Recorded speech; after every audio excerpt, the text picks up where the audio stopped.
Shalom saudaraku. Kedua kalinya saya berada di sini atas undangan Bapak Gembala David untuk menyampaikan satu kesaksian yang mana kapan hari saya sudah pernah menyaksikan untuk sakit saya ya. Siapa yang pernah mendengar kesaksian mengenai sakit saya? Nggak banyak juga ya Pak. Oke, saya kembalikan untuk menyaksikan lagi karena kata Pak David itu ada beberapa yang sakit dan saya diundang untuk memang menyaksikan kebesaran Tuhan, pertolongan Tuhan pada waktu saya sakit, supranatural. Di satu waktu bulan tahun kemarin ya saudara, bulan 5, itu saya tiba-tiba kuping saya tidak bisa mendengar, telinga saya sebelah kiri ya, tiba-tiba nggak bisa mendengar, bukan berarti kayak total ya, tetapi seperti orang naik pesawat. Nah, saya mengambil langkah waktu itu secepatnya saya ke dokter, dan dokter mengatakan no problem. Lalu saya coba dengan metode kedokteran di Surabaya. Dalam 4 hari tidak ada hasil, saya pindah lagi ke dokter. Singkat cerita, hasilnya juga nihil selama 4 hari. Lalu saya berkoordinasi sama putri saya yang di Hong Kong, segera untuk diperiksakan MRI. Dengan diperiksa semua, dia bisa tahu bahwa ada apa, kenapa kok sampai tidak mendengar. Ternyata singkat cerita itu saya tunggu dalam beberapa jam dan dikatakan bahwa ada tumor 3x4 setelah diketahui melalui kontras. Saya tanya tuh benda apa? Sepertinya kayak tumor. Dokter berkata sebaiknya kamu ke Singapura ya kan. Enggak, akhirnya saya pergi ke Hong Kong karena putri saya berada di Hong Kong. Singkat cerita saya dibawalah ke dokter itu, ke dokter khusus untuk cancer di satu hospital di mana semuanya sakit cancer. Saya di biopsi, saya diperiksa dan ternyata memang benar hasilnya cancer stadium 4 yang di mana otak saya tinggal sedikit mili lagi, itu kalau 1 bulan saya terlambat, saya akan koma. Lalu dokter menawarkan kepada saya bahwa kamu harus di kemo, harus diradiasi dan sebagainya. Dulu saya pernah mendengar saudara, kalau di kemo, diradiasi itu ya memang sengsara, tapi saya belum merasakan. Singkat cerita saya jalani aja. Saya jalani. Saya tanya Tuhan, begitu saya mendengar saya cancer stadium 4 itu bukan hal yang mudah untuk diterima dengan hati yang damai. Saudara. Tapi waktu itu saya tidak ada ketakutan, cuma saya bingung. Saya dalam keadaan begini, saya periksa bukan keadaan yang lemah, keadaan yang sakit. Saya tegar begini, kenapa saya stadium 4? Saya bersyukur sama Tuhan. Tuhan, mungkin ini teguranmu untuk saya. Mungkin saya ini terlalu banyak saya kesalahan kepada Engkau Tuhan. Tapi saya akan berjalan bersama Engkau. Kalau memang Kau izinkan saya harus menderita penyakit ini, Kau juga izinkan saya untuk Engkau dampingi apapun yang terjadi. Singkat cerita saya di kemo dan diradiasi. Penuh penderitaan, sangat menderita. Saya pada waktu itu betul-betul menderita karena saya diradiasi tanpa off 1 kali pun, 1 hari pun, dan saya dalam keadaan lecet. Boleh ditayangkan Pak David? Ya, itu saya di rumah sakit, saya diradiasi sampai itu sudah termasuk agak rontok. Yang parahnya itu dari ujung leher saya sampai di sini, sampai di dalam lidah saya, dalam mulut saya ini pecah semua seperti begitu. Jadi saya ini makan juga nggak bisa, semua nggak bisa. Padahal dokter hanya menyarankan saya harus makan karena untuk radiasi saya harus kuat. Bagaimana saya bisa makan? Akhirnya dokter kasih saya morfin. Pengobatan saya bukan obat yang biasa-biasa, kelas morfin. Morfin 8 kali sehari, bayangin. 1 kali saya makan tergeletak, lemas. 2 kali, 3 kali saya udah tidak kuat. Tidak kuat saya itu bukan karena tidak kuat saya nggak bisa jalan, lemas sekali, tapi saya masih bisa semangat, saya itu masih 45 masih. Tapi saya nggak bisa makan. Apa kata dokter? Saya harus disonde. Saya nggak mau. Saya bilang saya kuat. Kalau Tuhan izinkan saya berdoa, Tuhan kalau Engkau izinkan saya menderita ini, Engkau juga izinkan aku, Kau beri kekuatan berjalan bersama Engkau. Saya tidak mau kalau saya disonde lagi, saya pulang, saya nggak mau pengobatan. Singkat cerita, saya terus berargumentasi sama dokternya. Dia bilang saya harus istirahat, nggak boleh begini ini dan begitu, nggak boleh diteruskan. Tapi saya tetap bilang, saya ini diizinkan Tuhan dan diberi kekuatan Tuhan sehingga saya boleh berjalan di atas penderitaan ini, di lembah kekelaman pun saya tetap berjalan. Saya tidak mau berhenti dan saya hanya cuman minum morfin itu. Dokter menganjurkan 8 kali 0,5 mili, saya cuma meminumnya 3 kali 0,5 mili. Itu pun pagi, siang, malam. Saya membuat 1 kotaan-kotaan begini 1 hari 3 kali seperti makanannya pengemis. Apa yang saya mau saya makan saya nggak tahu.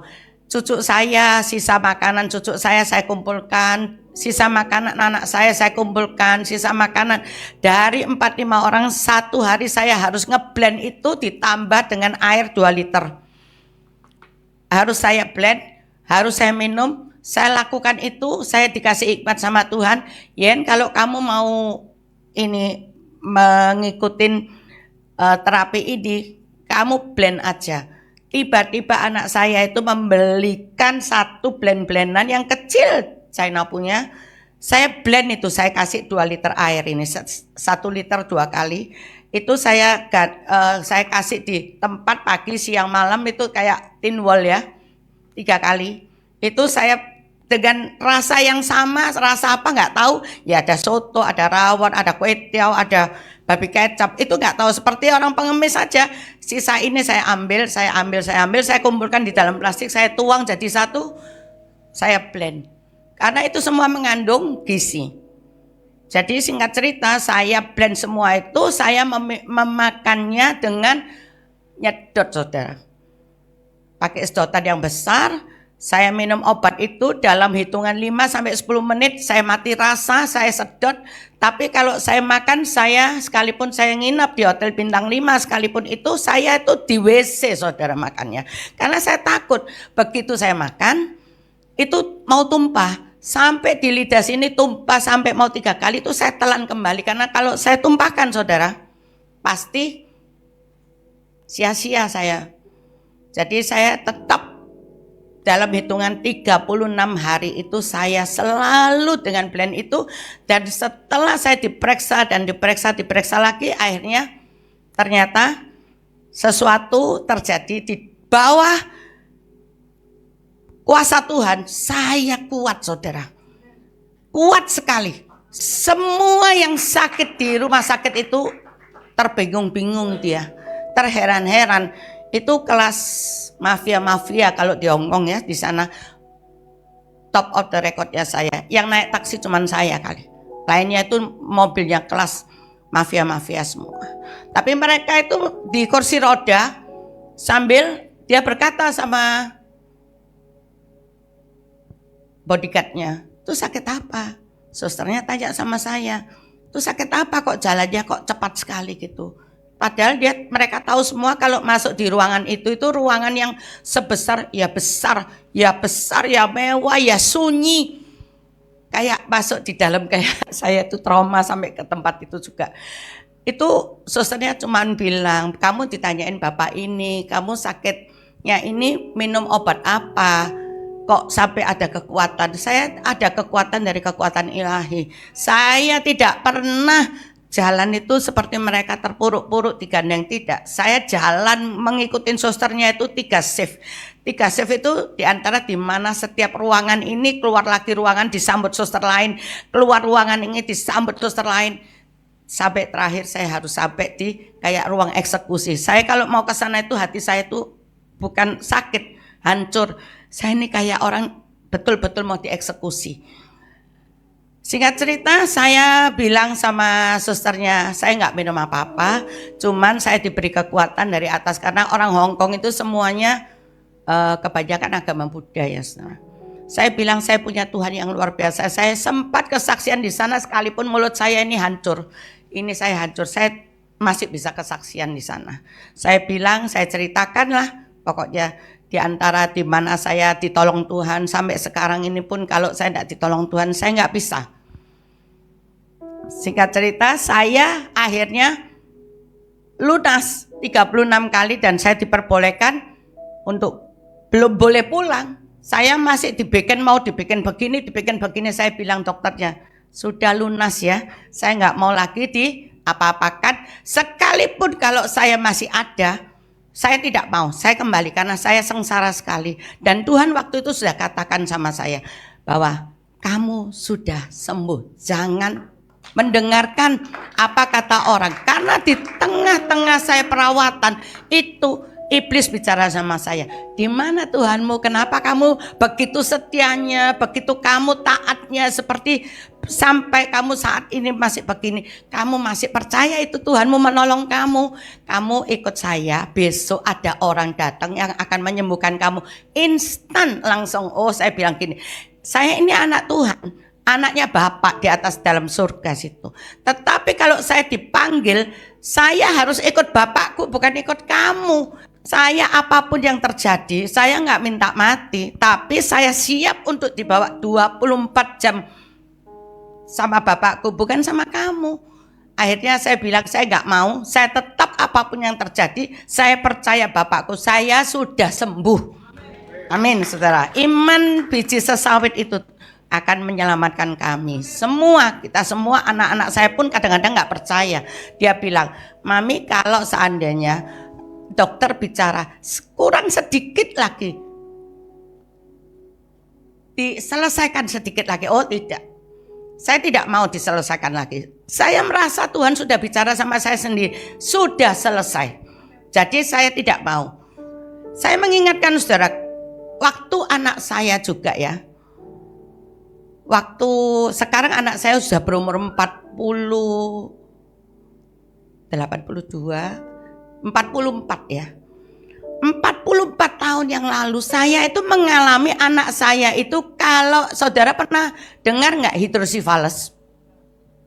Pernah dengar? Hidrosifalus itu yang kepalanya membesar, Pak. Kalau nggak diobati, dia kepalanya membesar dan dia matanya juling dan tergeletak terus kepalanya. Itu dialami oleh saya, lahir anak pertama. Begitu dia lahir, 1 minggu kemudian panas dingin, saya kembalikan ke dokter. Singkat cerita, dokter bilang, saya tanya, kenapa? Kok anak saya ini panas dingin? Selesai minum obat, panas lagi ya. Saya dikatakan, oh akhirnya 2 bulan kemudian itu, anak saya umur 2 bulan tuh, dokternya bilang gini, Bu, waktu itu belum ada MRI, belum ada alat apapun. Ibu bawa ke Singapura aja. Kenapa Pak kok harus saya bawa ke Singapura? Karena di sini nggak ada peralatan. Singkat cerita, saya bawalah anak ini ke Singapura. Evelyn ini ya namanya. Lalu dia bilang, dokternya bilang, anak ini harus dioperation, diambil gumpalan darahnya. Oke, saya bilang, saya nurut aja. Saya operasikan. Setelah dioperasi, ya masih tetap kembali muntah, mendeli. Itu saya jalani selama 2 bulan, 3 bulan itu saya kembali. Jadi umur 5 bulan anak ini kembali lagi ke Singapura. Ternyata dokter ini bilang, mesti dikasih pipa di mana dia harus membuang, sepertinya otak ini tidak ada kayak orang kehilangan 1 pipa untuk pembuangan air. Singkat cerita, saya enggak mau orang awam. Yang 40 tahun yang lalu tuh saya enggak ngerti apa-apa, juga saya akhirnya milih jalan yang terbaik, nurut dokternya. Tapi ketika saya menurut dokternya itu, saya tanam itu pipa. Bolak-balik saya ke Singapura, itu waktu anak itu umur 5 bulan ya. Tiap tahun itu bukannya membaik, ya jelek sekali. Tapi saya harus tabah karena saya seorang ibu yang harus melindungi anak saya, membereskan. Saya tanya waktu itu, Tuhan kenapa sih, Tuhan kenapa waktu itu saya belum tahu apa-apa, saya tidak mengenal Tuhan. Waktu itu saya tidak mengenal Tuhan loh Tuhan.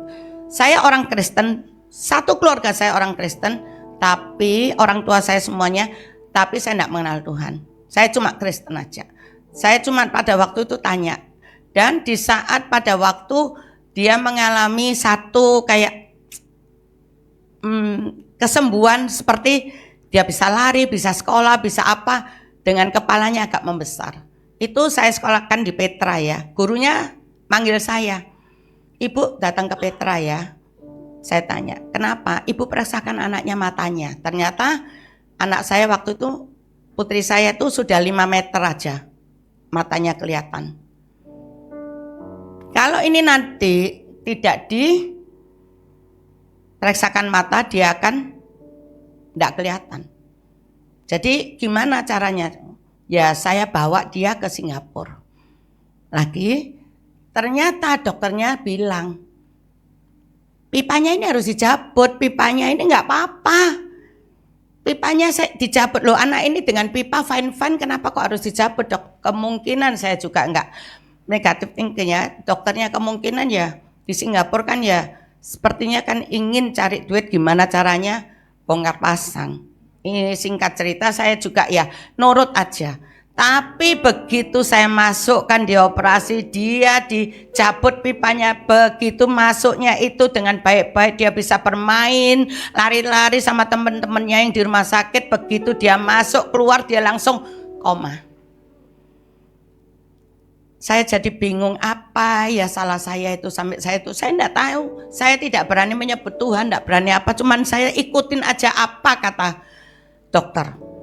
Ternyata saya 1 bulan di sana, pada umur 8 tahun ya ini, saya ikutin, saya cari 8 tahun itu, saya tanya sama dokternya, kenapa dok kok sampai kayak gini, kenapa kok dijabut, kenapa begini, pertanyaan saya banyak sekali. Dokter itu salah tapi tidak mau mengakui salah, dan saya cuma satu minta, pada waktu dia di Jakarta ada seorang dokter yang betul-betul sudah nanganin, dokter Patmo yang membelah anak kembar dulu itu yang dempet kepala, mungkin saudara tahu ya, dengar ya. Nah itu dia bilang sama saya, obatnya itu ini Yen, dia yang menyelamatkan pada waktu kalau lagi nggak enak itu pakai obat itu. Di waktu itu saya diingatkan Tuhan bahwa ini saudara saya utarakan, saya belum mengenal Tuhan. Tapi pada waktu itu Tuhan itu seperti audible bicara sama saya. Kasih obat ini, dia bilang. Kasih obat ini. Obatnya apa saya lupa. Saya tanya, saya ngomong sama dokternya. Dok, saya minta dikasih obat ini. Oh enggak bisa sembarangan gitu. 2 kali hari itu malam itu audible itu telinga saya bilang, kasih obat ini. Lalu saya melihat tidak ada pilihan lain karena anak saya koma. Saya tanya sama dokternya, dokter saya minta keputusan apapun yang terjadi, saya minta dikasih obat ini. Apapun yang terjadi anak ini, saya minta dikasih obat ini. Karena saya mengingatkan saya pada waktu dia memakan obat ini on. Terus akhirnya dokternya ngalah. Oke, kita ambil air sumsumnya, singkat cerita di antara air sumsum itu dia bilang, anak ini harus dipasang pipa lagi. Di mana? Di sumsumnya. Itu terakhir, jalan terakhir. Kalau tol itu sudah mentok, ya ini. Saya konfirmasi sama keluarga, sama dokter-dokter di Jerman. Ternyata dokter-dokter di Jakarta, dia mengatakan ini terakhir, jangan sampai ada apa-apa. Kalau ada apa-apa, zero.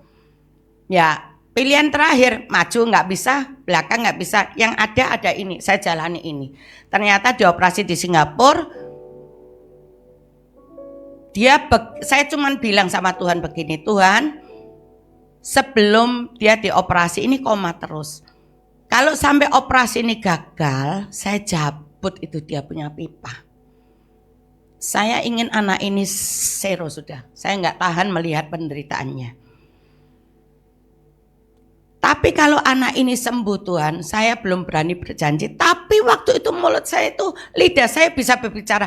Kalau anak ini sembuh Tuhan, hidup saya aku persembahkan di dalam Kau. Seluruh keluarga saya ikutkan Kristen. Itu janji saya. Apa yang terjadi saudara? Pada waktu dia masuk di dalam kamar operasi, apa yang terjadi saudara? Dia keluar langsung minum, minta. Dan hari itu dia sembuh saudara. 2 kali pertolongan Tuhan itu berturut-turut untuk keajaibannya.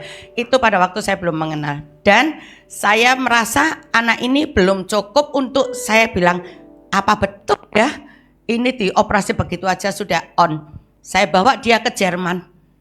Ternyata memang dokter itu bilang betul penanganan ini tepat. Dan anak ini kalau memang Tuhan izinkan dia akan tumbuh, bisa beranak, bisa merit, bisa melahirkan anak. Dan anak ini seperti Pak David dia pernah ya melihat Evelyn ya, 44 tahun dia menjalani hidup dengan penuh perlindungan Tuhan. Tuhan itu terlalu cinta sama anak saya yang namanya Evelyn ini. Dia kasih hamil, dia kasih anaknya luar biasa saudara. 21 tahun dan 19 tahun. Anak yang sungguh betul-betul cantik dan ganteng saudara. Dan pandainya itu luar biasa. Dipakai Tuhan tuh untuk dia bisa menjadi juara yang the best di antara sekolahnya yang di Ciputra itu. Sampai diakui guru-gurunya, sampai diambil sama gurunya Sincung, itu diakui sebagai duta. Dan cantik sama ganteng lah. Pokoknya anak ini luar biasa. Saya merasakan anak saya ini betul-betul dicintai Tuhan. Sampai hari ini dia sehat, matanya yang tidak kelihatan. Kalau nyetir motor saudara, punya mata itu seperti 3 Pak David. Matanya itu 1 itu tidak kelihatan sudah. Tapi dia pakai mata 1 itu kalau nyetir itu luar biasa. Padahal yang 1 itu -8, -7 atau -8. Saya bilang begini, hati-hati. Enggak, dia sampai nyetir ke Bali, ke Tretes, luar biasa. Di mana dia ngikutin di Lombok itu jalannya kan ke Senggigi itu begini, saya tuh kadang-kadang sampai takut. Bisa ya, bisa. Tapi Tuhan itu ternyata luar biasa. Sampai memberkati itu sampai ke anak cucunya, anak-anaknya itu semua dibikin luar biasa. Bukan biasa-biasa saja. Sampai detik ini. Tepuk tangan buat Tuhan kita saudara. Apapun kita itu di lembah kekelaman, kita tetap percaya bahwa Tuhanlah penolong kita. Dia membaringkan kita itu betul-betul tuh di mana kita digodok, kita di oven, kita digoreng itu nggak apa-apa saudara. Tuhan ada bersama karena dia izinkan. Saya ini kurang apa, digodok, digoreng, di oven itu, aduh sudah orang melihat saya tuh nangis. Saya nggak apa-apa. Enggak sakit, enggak. Dan itu gambar itu ya 3 hari setelah saya bulan 10 tanggal 26 saya pulang itu, waktu itu fotonya yang tadi itu foto yang tadi, nah itu bulan 10 tanggal 26 saya sudah pulang dari Hong Kong. Ternyata saya kesaksian di persekutuan doa saya di Narwastu juga ya. Begitu saya kesaksian 3 hari kemudian saya mendapatkan mujizat Tuhan. Turun, prul semuanya dan 3 hari, hanya 3 hari selang ini menjadi halus. Terima kasih. Mati rasa saya juga luar biasa. Orang 1 tahun, saya 1 minggu, 10 hari. Itu pun saya mendapat mujizat pergi dengan teman-teman saya ke satu tempat. Dan di situ mujizat Tuhan dinyatakan juga. Amin saudara ya. Saya sharing ini supaya saudara kuat. Apapun yang terjadi jangan tinggalkan Tuhan saudara. Karena apabila kita selalu hanya cuman Tuhan tolong saya, Apapun yang terjadi, aku tetap anakmu. Jangan minggir kanan, minggir kiri. Satu jalan aja. Satu, pasti Tuhan menolong.